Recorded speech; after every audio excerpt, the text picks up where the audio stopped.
open-open wedhus kuwi susah-susah gampang. Gampange yen pinuju mangsa rendheng utawa udan, golek pakan kuwi penak, turah mblawah. Neng ngendi-ngendi enek godhongan si ijo-ijo. Neng tiba susahe yen pinuju mangsa tiga, mangsa kemarau, mangsa garing. Dadi kudu titil lak golek pakan. Duh, ini iki. Yo, nah selain diingu ternake, awake dhewe ya iso oleh keuntungan saka tletonge utawa saka kotorane wedhus. Ngene iki biasane metu setahun pisan pinuju ngalas arep usum gogo utawa ditanduri pari. Tletong-tletonge iki bakal ditokne gawe rabuk alami.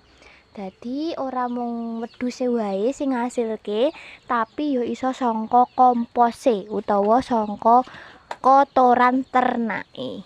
Oke, Bolo?